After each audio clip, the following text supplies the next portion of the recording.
여러분 안녕하십니까? 최근 본격 운영에 들어간 경주 방사성 폐기물 처분장에서 처음으로 실제 방사성 폐기물 처리가 이루어졌습니다. 중저준위 방사성 폐기물 16드럼이 지하 80m 아래로 옮겨졌습니다. 장미쁨 기자입니다. 200리터짜리 드럼 16개가 담긴 콘크리트 상자가 지하 처분시설 사일로로 이동을 시작했습니다. 원전 부품이나 작업복 등 중저준위 방사성 폐기물입니다. 가로 세로 2.7m, 높이 1.1m 폐기물 상자를 최대 27단까지 쌓아 올리는 겁니다. 제 뒤로 보이는 사일로 바닥 지하 140m 아래로 방패물 16,000여 드럼이 영구 저장됩니다. 에너지 산업을 시작한 이래 방사선 폐기물 사업까지 그 전 과정 완 사이클을 완성했다는 데 큰 의미가 있고요. 이날 16드럼을 시작으로 연말까지 3,000여 드럼을 처분할 계획입니다. 현재 방패장 내 1차 저장시설인 인수저장시설에는 월성원전 등에서 반입된 원전 방패물 3,000드럼과 폐아스콘 등 비원전 방패물 1,200여 드럼이 처분을 기다리고 있습니다. 또 다음 달부터는 방패물 4,200여 드럼을 추가로 인수할 예정입니다. 방패장의 본격 운영을 알리는 이번 행사에는 마을 주민들도 참석했습니다. 우리 지역 주민으로서는 걱정도 되는 바입니다. 그래서 앞으로 처분과 운영을 완벽하게 우리 주민들이 걱정 없이 잘할 수 있도록 기대를 해봅니다. 사일로 한 기당 16,000여 드럼씩 사일로 6기에 모두 10만여 드럼을 처분할 수 있는 동굴 처분장은 방패장의 1단계 시설입니다. 환경공단은 앞으로 2단계 사업을 통해 12만 5천 드럼을 처리하는 표층 처분 시설도 건설할 계획입니다. MBC 뉴스 장미쁨입니다.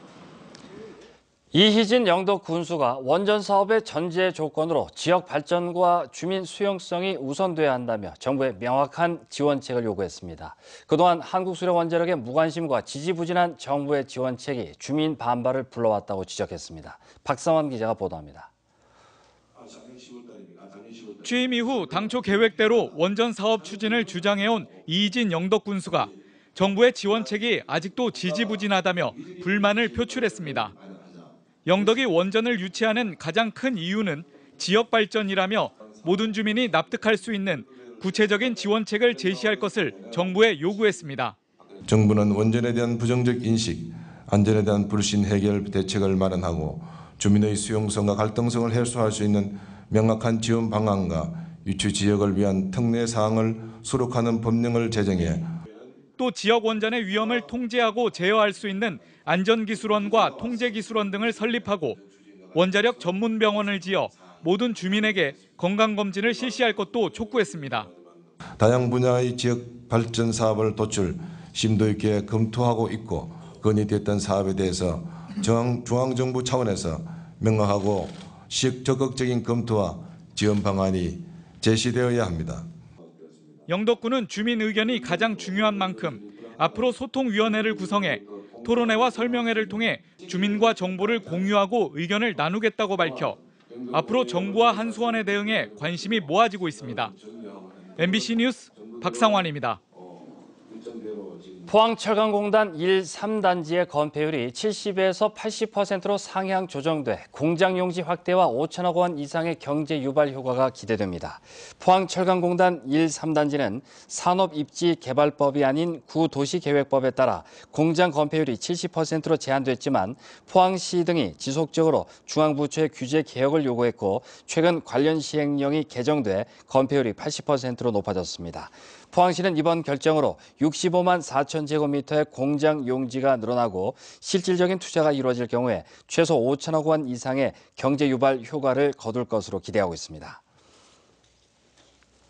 신라시조 박혁것의 신화가 깃든 경주 나정에서 지난 2003년 팔각 건물터와 우물지가 발굴돼 학계에 큰 관심을 모았는데요.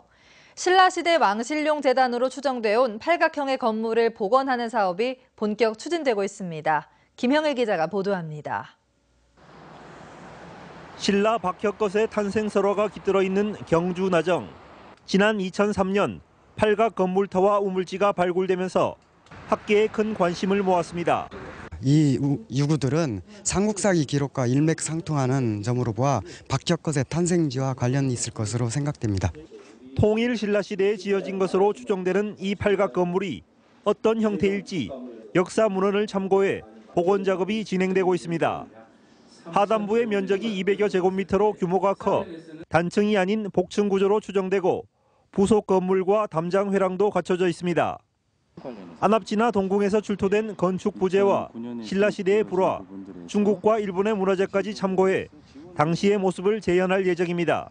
동궁과 월지에서 출토된 건축물 부재와 당시의 불화를 기준으로 해서 통일 신라 시대의 건축 양식에 가장 가깝게 제시하고자 하였습니다. 경주시는 나정 일대 사유지를 매입해 정비한 데 이어 이번 연구 용역 결과를 바탕으로 국도비 등 52억 원을 확보해 복원할 계획입니다. 향후 경주 나정 유적지가 경주 관광의 새로운 거점으로 활용될 수 있도록 문화재청과 협의하여 사업이 완료될 수 있도록 최선을 다하겠습니다. 문화재청은 팔각 건물에 대한 역사적 고증이 제대로 이루어졌는지 검토하고 조만간 문화재위원회를 개최해 사업 승인 여부를 결정할 방침입니다. 박혁것의 신화가 깃들어 있는 경주 나정이 유적 복원 사업을 통해 1300년 전 제 모습을 찾게 될지 관심이 모아지고 있습니다. MBC 뉴스 김형일입니다. 내년부터 음식점에서도 전통주를 맥주처럼 만들어 팔 수 있게 됩니다. 농림축산식품부는 올해 5대 규제개혁 과제를 추진하기로 하고 우선 음식점에서 막걸리와 약주 등 전통주를 직접 제조해 팔거나 유통할 수 있도록 허용하기로 했다고 밝혔습니다. 한편 맥주는 지난 2002년 제조와 판매를 한 장소에서 할 수 있도록 하는 소규모 맥주 제조 허가 제도가 도입됐습니다. 경북 동해안 호미곶 끝마을과 전남 해남 땅끝 마을이 자매 결연을 하고 교류를 확대하기로 했습니다. 국민대통합위원회가 첫 결연 사업으로 시작한 오늘 행사에서 포항시 호미곶면 대보 1위와 해남군 송지면 송오리 주민 대표들은 호미곶 새천년 기념관에서 자매 결연을 하고 기념 식수를 했습니다. 이번에는 해남 땅끝 마을 주민 30여 명이 포항을 찾았으나 이달 말에는 대보 1위 주민들이 1박 2일 일정으로 해남을 찾는 등 교류를 확대하기로 했습니다. 포항시의회는 제7대 의회 개원 이후 조례안 재개정 77건을 포함해 모두 120건의 의안을 심의 의결했다고 밝혔습니다. 시의회는 또 소통하는 참된 의정, 시민 중심 열린 의회라는 슬로건 아래 73건의 시정 질문과 20차례 5분 자유 발언을 통해 시정 현안을 파헤치고 정책 대안을 제시했다고 설명했습니다. 이칠구 의장은 앞으로 의원들의 역량 강화와 창조도시 포항 건설에 집행부와 공조하는 데 주력하겠다고 밝혔습니다. 정부가 추진하고 있는 각종 노동 정책에 맞서 민주노총이 모레 총파업에 돌입하기로 결정했습니다. 한국노총 역시 지난달 총파업을 결의해 노동계 움직임이 심상치 않습니다. 윤영균 기자가 취재했습니다. 정부는 지난달 1차 노동시장 개혁안을 통해 내년부터 전체 공공기관으로 임금 피크제를 확산시키겠다고 발표했습니다. 또 성과연봉제도 단계적으로 확대한 뒤 임금 피크제와 함께 민간기업에 도입할 방침입니다. 노동조합이나 노동자 과반수 이상의 동의를 얻어야 이런 취업 규칙을 변경할 수 있지만 정부는 노조 동의 없이 취업 규칙을 바꿀 수 있는 지침도 마련하기로 했습니다. 또한 노사가 합의한 단체 협약을 정부가 바꾸거나 지금보다 해고를 쉽게 할 수 있도록 관련 기준을 개정하고 있습니다. 민주노총은 더 낮은 임금에 더 쉬운 해고로 결국 비정규직만 양산하게 될 것이라며 모레 2차 총파업을 예고했습니다. 임금 피크제를 도입을 해서 신규 인력이 늘어난 것은 실제 한 군데도 없었습니다. 오히려 기존에 있는 노동자들을 해고를 쉽게 해왔었고요. 한국노총 역시 지난달 총파업 투표를 한 결과 대구 81%, 전국적으로는 90%에 육박하는 조합원이 파업에 찬성했습니다. 18년 만의 총파업 결의로 오는 22일 민주노총과 합동 집회도 열 예정입니다. 나머지 90%의 우리 중소기업의 우리 근로자들도 일반 근로자들도 우리 한국노총 이 근로자들도 우리가 보호해야 될 그 의무가 있다. 이런 부분에서 굉장히 저희들이 이번 부분의 사태의 심각성을 우리가 느끼고 민주노총과 한국노총은 내년 최저임금 6,030원에 대해서도 결정 근거와 절차에 문제가 있다며 고용노동부 장관에게 이의 신청을 할 예정입니다. MBC 뉴스 윤용균입니다. 대구 고등법원은 길 가던 여성을 뒤따라가 성폭행하려 한 혐의로 기소된 44살 A씨에 대한 항소심에서 원심과 같이 징역 3년을 선고하고 80시간의 성폭력 치료 프로그램 이수와 10년간 전자발찌 부착을 명령했습니다. A씨는 지난 1월 경주의 한 도로에서 20대 여성을 밀쳐 넘어뜨리고 성폭행하려 한 혐의로 기소됐습니다. A씨는 강간상해죄로 3차례 처벌받기도 했는데 지난해 3월 전자발찌 부착 기간이 끝난 뒤 1년도 안 돼 비슷한 범행으로 기소됐습니다. 경북지방경찰청은 교통사고와 관련해 조사를 받을 때 조사받는 날짜를 예약할 수 있는 국민 중심 교통조사로 절차를 개선하기로 했습니다. 경찰은 교통사고나 음주 무면허로 단속된 경우에 당사자가 조사받기를 원하는 날짜를 인터넷을 이용해 예약하고 변경할 수 있도록 할 예정입니다.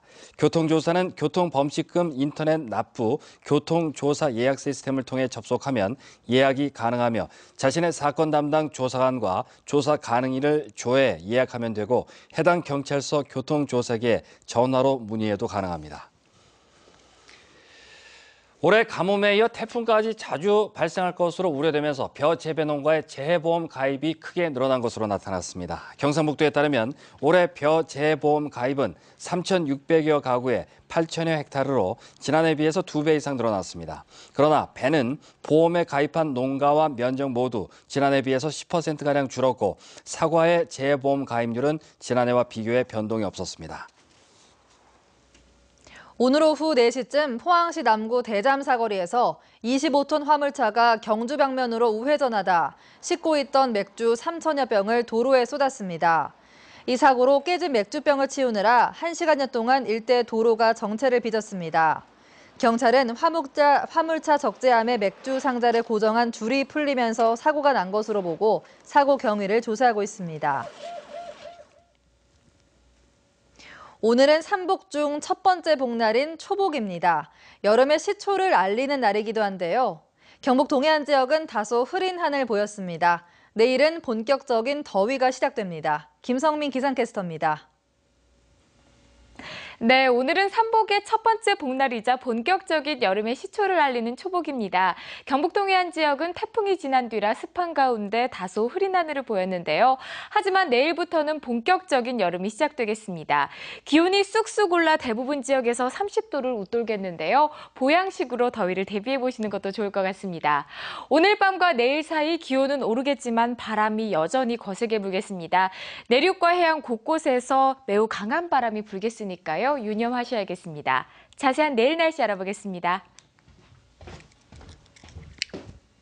내일 경북 동해안 지역은 구름 지나는 가운데 맑겠습니다. 아침 기온 울진 영덕 22도, 포항 23도, 경주 20도로 시작하겠고요. 낮 최고 기온은 울진 27도, 영덕, 포항, 경주 32도까지 오르겠습니다. 울릉도와 독도는 맑은 가운데 구름 조금 지나겠습니다. 아침 기온 울릉도, 독도 22도로 시작하겠고요. 낮 최고 기온은 울릉도 27도, 독도 25도까지 오르겠습니다. 내일 경북 동해안 전 지역 구름 많은 가운데 바람이 강하게 불겠습니다. 바다의 물결은 1에서 5m로 매우 높게 일겠습니다. 이번 주 후반부터 제11호 태풍 난카의 영향을 받아 비 소식 있겠습니다. 날씨였습니다. 경상북도는 오늘 도청에서 철의 실크로드 탐험대 발대식을 가졌습니다. 다양한 재능을 가진 청년 20여 명으로 구성된 탐험대는 오늘부터 다음 달 2일까지 20일간 경주, 서울, 모스크바, 베를린으로 이어지는 14,400km를 횡단하게 됩니다.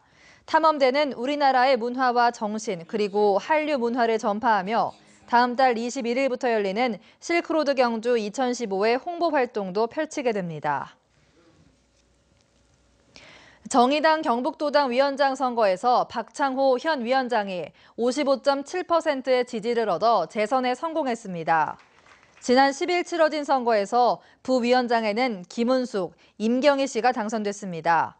박창호 위원장은 내년 총선에서 지지율 2자릿수 획득에 온 힘을 다하겠다고 밝혔습니다. 새누리당 경북도당이 이한성 신임 도당위원장 취임 이후 일부 당직자 인선을 했습니다. 도당 수석 부위원장에는 포항 남울릉의 박명재 국회의원, 윤리위원장에는 구미갑의 심학봉 국회의원이 임명됐고 상임부위원장에는 전문건설협회 경북도지 회장 이광호 전 상임부위원장이 연임됐습니다.